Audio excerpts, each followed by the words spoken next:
Hi, it's Sadhana, and I am here with a contrast and compare of two Hay House decks, Kyle Gray's new deck, Angels and Ancestors, and Colette Baron-Reid's Mystical Shaman Oracle that was released earlier this year.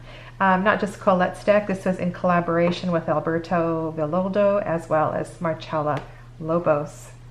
So these two decks are quite similar in orientation, and today I'm going to do a bit of a walkthrough of the new deck, and then I'm going to take some time to do some comparisons as well too, because I think there's some similar features that need to be looked at between the two decks, especially if you have not purchased both of them already.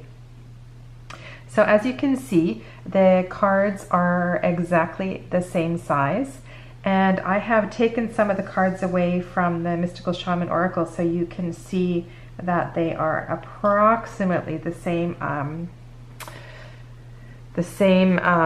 quality of cardstock. So they're both matte finish, and the Angels and Ancestors has 55 cards.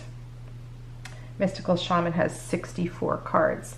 So I've used this deck quite a bit, so it won't look quite as compact, but you can see it's about the same size.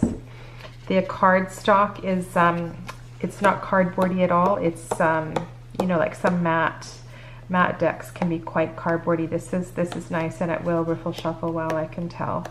One of the cards that I received had some peeling back on the side. Just one of the cards that I opened when I first got the box, unfortunately. The Mystical Shaman, you know, if I was being really fussy, I might say there was like a tiny bit more card in this. It just feels ever so slightly thicker than this deck, but it might just be my perception. So we have reversible backs, non-reversible backs, both beautiful backs on the decks.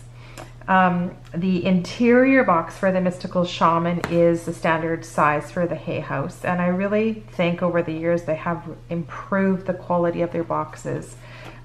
They're easier to open, they're a nicer quality of paper, nice messages on the inside of this new deck. Guardians of the Four Corners, Mothers in the Earth, Father in the Sky, Angels, Ancestors, Sacred Ones, I call on you and welcome you here and now. That's the message in the lid. So same size box, same size, not same size guidebook. So the guidebook for the new Angels and Ancestors came inside, and so it is the same size as the cards.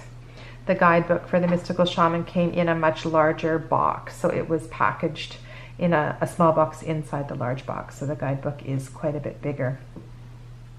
And I'll just give you a quick look at that right now. So this book has a fair number of pages and quite a bit of information for each card, which is really nice, because some of the cards you'll definitely need to refer to the guidebook. 145 pages or so.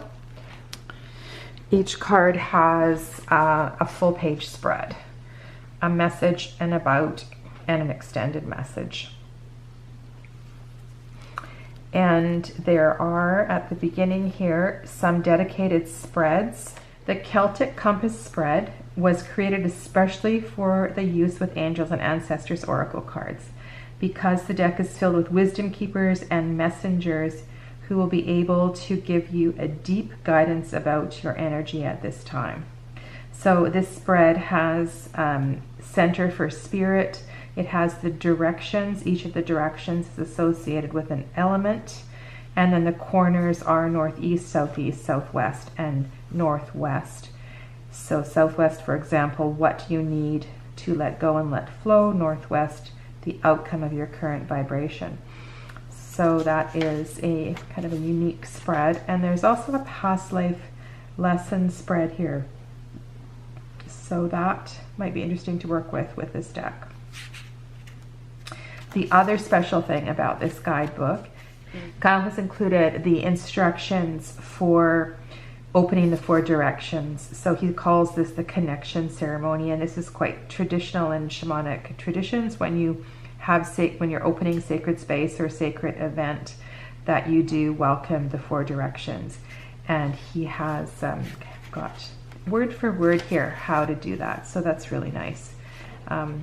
And when I do teach this to my students, I always, if there's any words that are not comfortable here for you, if there's any words that you would like to change when you're opening the directions, make sure that it feels natural for you and it feels like it's going to work with your own practice.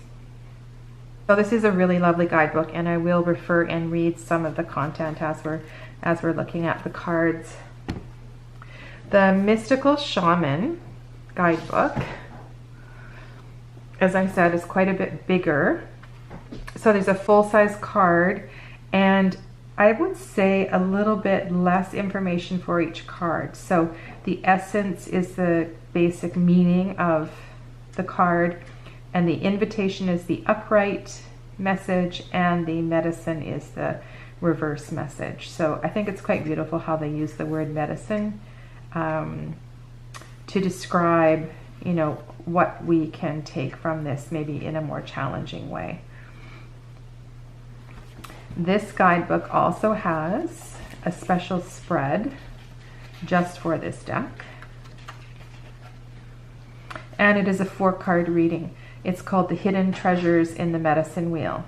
And so each of the cards represents a direction, and each direction has a particular meaning. So the south represents what you need to let go of. The west represents what needs to die, what old story needs to be let go of. The north represents the wisdom that you need to acquire, and the east is your possible destiny, the way that you will share your treasures and gifts with others.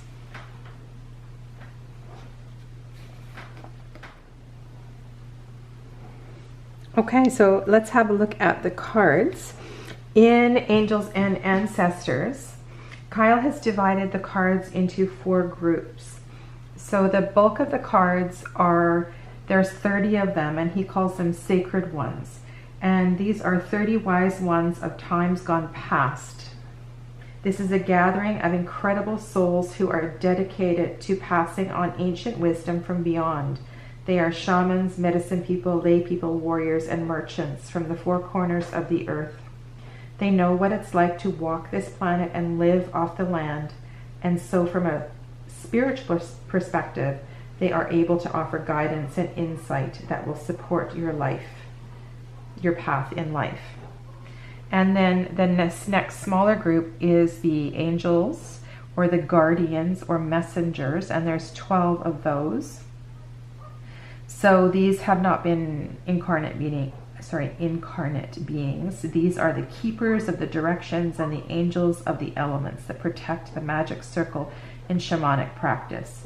These guiding spirits will help you connect with your primal needs and desires so you can live a fulfilling life that is aligned with your highest truth, good, and purpose.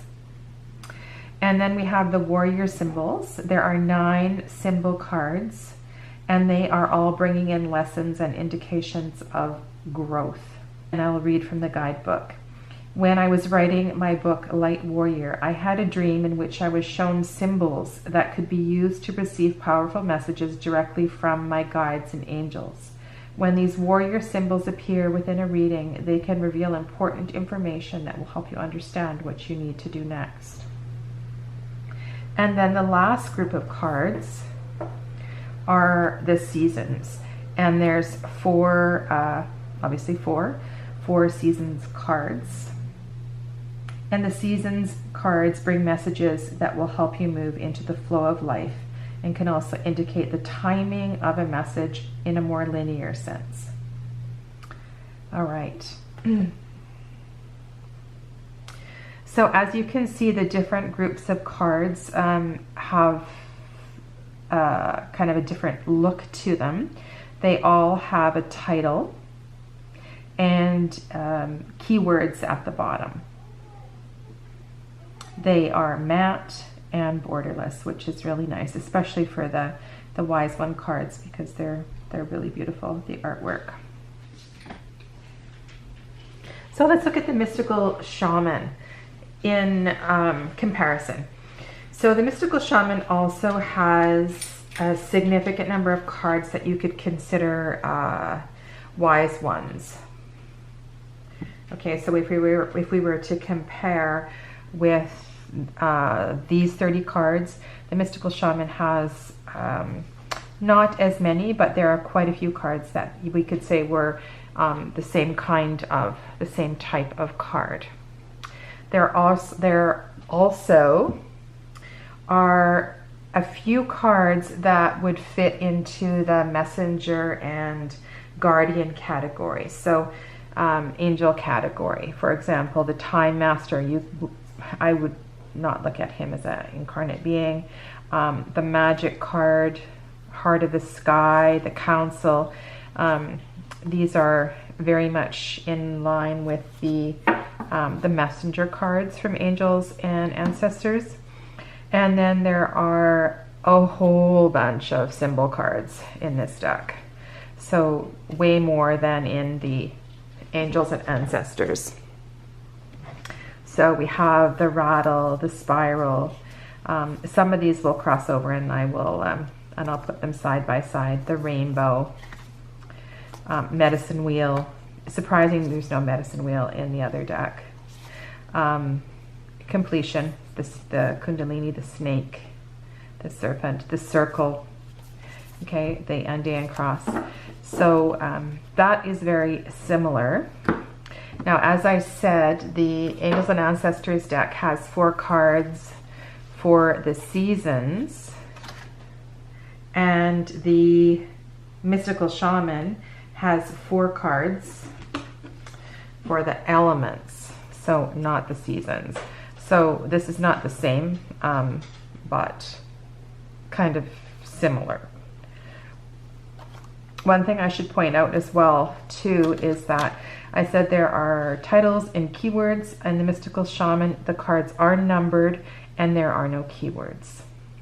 Also, there's no differentiation if there is a different type of card. All the cards look the same. The artwork is very similar. Whereas in the Angels and Ancestors, each of the different types of cards has a slightly different look.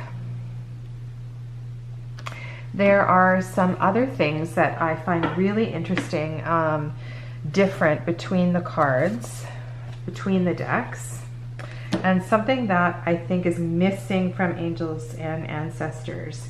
In the Mystical Shaman, there are quite a few darker cards that look at shadow. So the Sorcerer is not a positive card. Sacrifice, Ghost Dance, the Curse. There's a few cards in this deck that are definitely darker. And something else that I'm really intrigued with in the Mystical Shaman is that there are quite a few cards for personal journeying. So there is Vision Quest, okay, so quite similar to the Hanged Man and the Tarot. The Witness, which is a very kind of yogic thing where we eventually learn to step outside and look at our situation from a broader perspective. The Sweat Lodge. Stand Still, there's a similar card in Angels and Ancestors to that one. Smoky Mirror, I mean, this is a beautiful card, and all of these cards are about, you know, personal journeying. So this is something that is not you won't find in Angels and Ancestors. Okay, so let's have a look at the Sacred Ones cards. And one thing I do like about these cards is that they represent a lot of different cultures, different kinds of spiritual traditions. So we have Druid,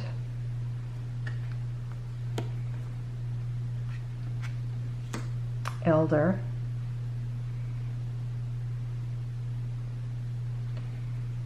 it's really nice that many continents, many cultures are represented here. Father Sky. It's funny, I might have put this one in the other category, the angel category. Great Teacher.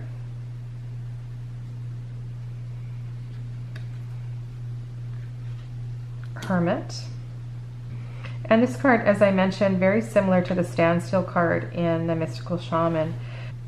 I put this in a group of cards that seemed to naturally go together. They were cards that were kind of for inner work.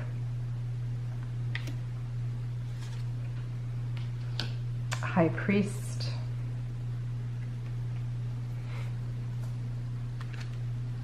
Priestess.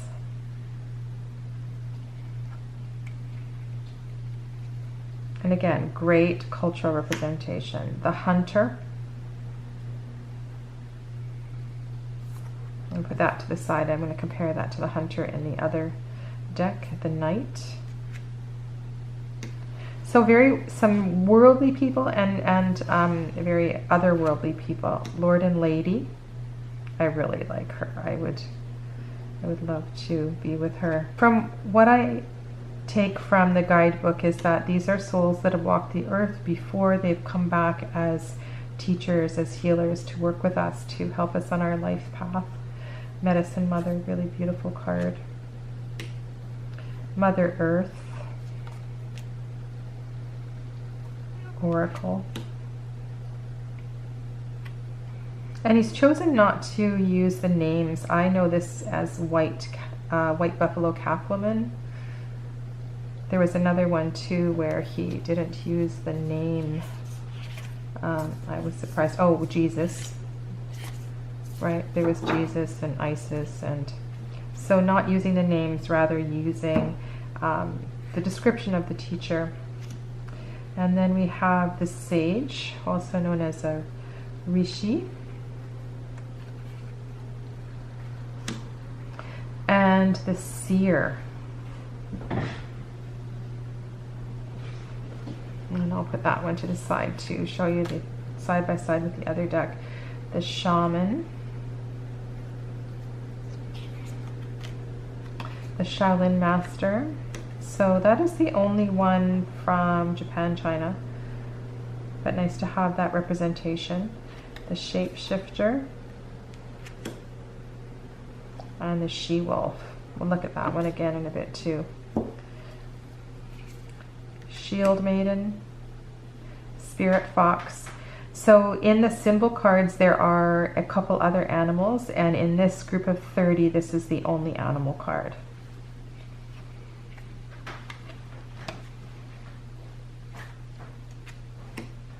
Star Ancestor, Stargazer. I think this one's really interesting. I would like to work with this card. The keywords are exchange energy to create abundance.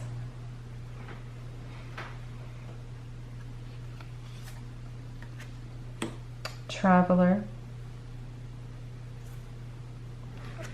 Warrior, White Witch, and Wise One. So those are the 30 Sacred Ones cards. And then we have the symbol cards. Arrow, Broken Arrow,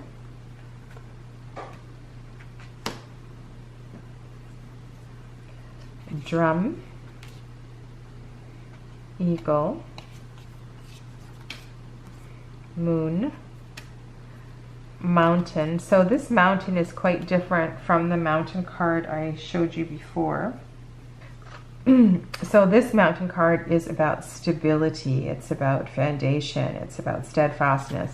The mountain card in the Mystical Shaman is more about pilgrimage. It's called the Holy Mountain. Also the place of the ancestors, the direction of the north. The Snake, the Stag, and the Sun.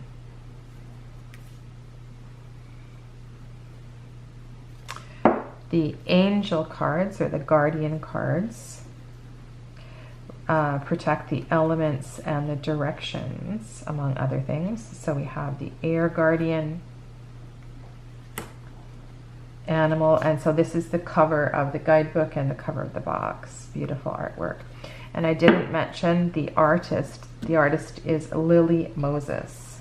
So she's originally from New Zealand and now she lives in Australia. And I don't know if she's illustrated other decks for Hall Grey or not.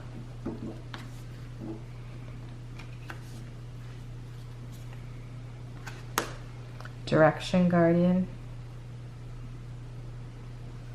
So I'm assuming that these animals represent the directions. Usually the eagle is to the east, but different shamanic traditions, different meanings for the directions in different animals. Earth Guardian. Fire Guardian. Guardian Angel. There are quite a few cards that have beautiful sacred geometry in them. This is one of them. Heart Guardian. Magic Guardian. Medicine. Mirror. That might match one of the cards I was talking about in the Mystical Shaman Oracle. Take some time to reflect on your strengths and challenges and how far you've come. Recognize your gifts. Angels accept you just the way you are. Even when you're going through a challenging time, they still hold you in the highest esteem. The Mirror Guardian, a female angel looking into the mirror of life, invites you to witness your spiritual strength and beauty, to see yourself as angels do. So this card is similar to some of the self-reflection cards in the Mystical Shaman, right? We have, for example, the Witness,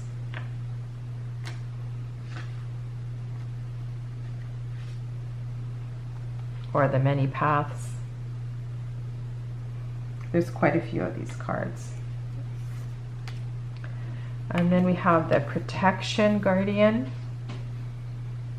Drop your shields. And the Water Guardian. So there are not specific element cards in this deck, but there are guardians of each of the elements. She has scales. You'd think she would be a mermaid, but I guess she's an angel of the mermaids. Okay, so now I thought I would take a look at cards side by side, just so you can see how the two decks kind of handle similar messages. So starting with the Magic card, showing the potential, the light within, the power that we all potentially have with magic. And then the Sun card. So that's quite a different perception. So it's really a personal preference, you know, if you like the more, you know, the art. I just love the art in the Mystical Shaman. The Serpent. The Snake. So representing either shedding skin or the rise of spiritual energy, Kundalini energy through the chakras. And then the Moon card. So both have the cycles, which is nice to show. So very similar meanings in the guidebook. I have glanced at the guidebook. The arrow has a different meaning in the two decks, which is interesting. So the arrow in the Mystical Shaman is more like the aces in the tarot, right? So it's moving forward, it's a new direction, it's a very positive card. The arrow in Angels and Ancestors is more about protection, it's a weapon. It's more about defense. And then the drum, which is the sacred tool of the shaman to begin journeying. And nice that they both have a love card, recognizing our sacred selves, our sacred relationships, the path of love. The eagle,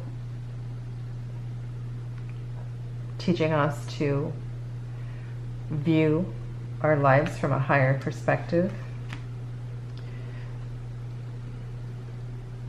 Also soaring with spirit, right? The eagle flies very high. And I really like this card. So Wild Woman in Mystical Shaman and She-Wolf in Angels and Ancestors.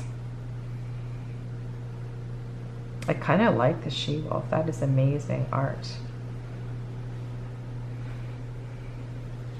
And the Seer. So very different cultures, very different traditions of seers, but the same role. The same role in the community. And then we have the Keepers of the Earth.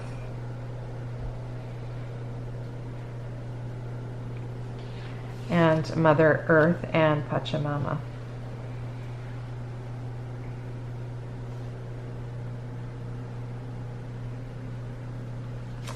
The Hunter.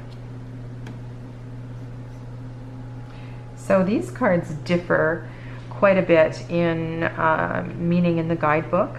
So in the Mystical Shaman, the Hunter is a reminder to take only what we need. It is about following your own path, not being a follower.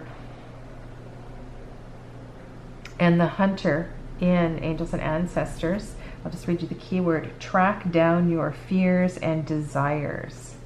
So this meaning of the Hunter in this card is very similar to the Jaguar. So the Jaguar is a symbol for tracking down your past in order to release your stories or to find the gold in your stories.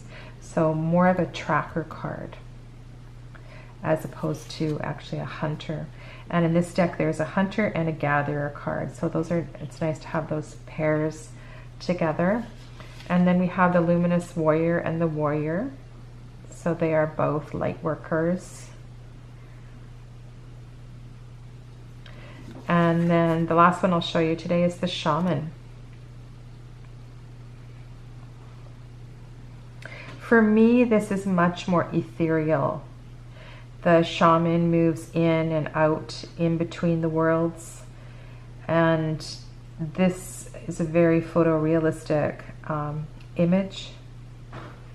I see this looks more like a chief to me than a shaman. The other thing I don't think I mentioned is that in the Mystical Shaman there are 3 cards for the 3 worlds, the lower world, the middle world, and the upper world. And if you're not familiar with shamanic teachings, these are the worlds that the shamans travel in and out of to help us with our healing. And it is possible to journey ourselves to these places, to meet our spirit guides, to meet our animal guides, and to do healing work. The only other thing I have to say is about cost. So I pre-ordered Angels and Ancestors on Amazon.ca. I paid $22. And the Mystical Shaman Oracle I purchased at the metaphysical store where I work. So with the staff discount, it was just over $40. So quite a difference in cost. I hope you enjoyed this deck walkthrough and comparison. I look forward to reading your comments. Stay well. Namaste.